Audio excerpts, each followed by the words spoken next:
Welcome to another investing live stream. Today we're going to jump right into a deal analysis, and we're going to start with an analysis of a deal that is actually a commercial slash residential property in Los Angeles. I tend to be pretty vocal about these, so let's go ahead and pull this one up. If you have questions, I know I'm a little bit behind on some questions in Discord, so if you are here live, ask away, and guaranteed you'll get all of your questions answered. So, first things first, let's go ahead and pull up this deal. So you always know I like to start with the map. So this is the particular property. It's $499,000. It's been on the market for 21 days. Looks like it's in East Los Angeles. It's a commercial property, so it makes sense. And Los Angeles is having a lot of development going on, especially because they keep expanding the railway and the public transportation system. Now, things to know when we're looking at commercial deals, let me put it this way. In my opinion, commercial tends to see a lot of issues. Commercial tends to see, you're going to be bearing the brunt of any kind of transition that happens. So, if we have a transition where people are going more online, thrift stores go away, things like that, commercial stores end up getting hurt. The other thing is you want to, with commercial to really look to see where your gentrification is happening. So, for example, I'm going to jump down the street here a little bit, and what we're really looking for is any indication that we've started having gentrification in the particular area. And at this point, it looks like maybe not yet. So you might be holding on to this property in the way that it is for a while, which isn't necessarily bad. But keep in mind, when gentrification hasn't happened yet and you're looking at commercial space in a commercial area, on a busy road like this, you're usually you want to take whatever the commercial rents are and assume you're going to get less.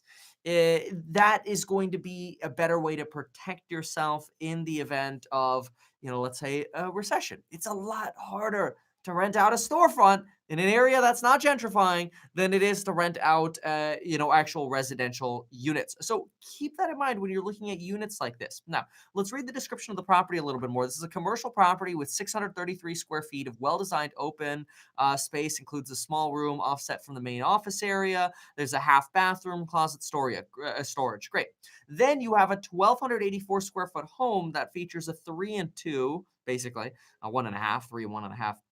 And then this is all about the rooms. Let's see. And then seller converted the existing warehouse into a 517 square foot, nicely constructed 1 bedroom, 1 bath. So, very important to keep in mind as well. Let's try to look at the map here of this property.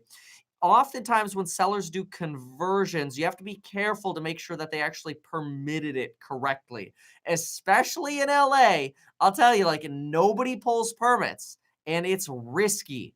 Especially when in times of rent control that a lot of areas of LA have, you could possibly be looking at an unpermitted warehouse over here, which is bad if you're considering that a rental property. Obviously, look at your commercial, your commercial competition as well. But let's see if we could tell from the pictures if there are going to be any kind of clues. So here's your office space in the front. I mean, it looks nice. It's decent. I think it was a professional notary service. Now, keep in mind though what kind of revenue they might be expecting. This, whatever this part is, it looks like a little narrow and a little more on the funky side. And this is leading me to believe there's a potential, this with these office panels, this could be the converted warehouse over here, which gives me a little bit of a concern. This looks like it's probably more of the main house here. A little bit difficult to tell. But these are very important things to look at. I don't know that out of the gate, I would recommend anybody starting with this kind of setup. If you're gonna start, don't start with commercial. Honestly, in my opinion, I think it can be a bad idea. So let's do a couple questions and live here. Welcome, Fluffy, everyone. Welcome. All right, so Kevin got a duplex. I sent you a deal analysis. If you could take a look, Matt, did you get the deal accepted on it? If you got the deal accepted, do me a favor, post here that you got it accepted. Okay, then we got another one here. Anyone here in New York City in the tri-state area? All right, sounds good. Building the circles. Wondering if in general, homeowners associations care about people living in the garage. Yeah, they do. Yeah, it's probably not gonna happen, honestly. Mostly wanna furnish it and make it livable. I doubt they're gonna let you pull that off. So let's see. I've been a landlord soon, and I understand you might want to make it clean it up and everything, but that's usually exactly what the HOAs do not want to see. Okay, let's see. Renters might ask, okay, no problem. Let's see. Loan docs ordered. Let's see what we got here. Loan docs orders and should be closing any day now. Fourplex is fully occupied. Does moving a tenant out delay closing? Any suggestions on getting in a unit sooner rather than later? No, the best thing you could do is give notice to move as soon as possible, because if your tenants have been there generally for more than a year, you might have to give them a 60-day notice to move. So your lender will require that you move in within 60 days. So it's probably better to give that notice sooner rather than later. So little, things to keep in mind, but you should have already picked your tenant that you kind of want out and look for that month to month tenant for you to kick out. Your lender wouldn't be financing it if it wouldn't be possible for you to kick one of them out. So I'm sure you already have that figured out. It seems the best deals I can find in my area for multifamily is market value. Most appear to be quite inflated. Should I shift my focus from multifamily to single family? Look, I mean, right there, that's a whole video concept I could make on YouTube. But that is exactly why I am, when a lot of people start with, hey, all right, I'm going to get in, I got the real estate bug. I'm going to start by buying a fourplex because then I'll have three tenants paying me rent. Great. Good luck getting a good deal. I hate to say it. It's multifamily right now. It's maybe for every 20 wedge deals you can get on single, you'll get lucky and get one wedge deal on multifamily. Not suggesting don't look for multifamily.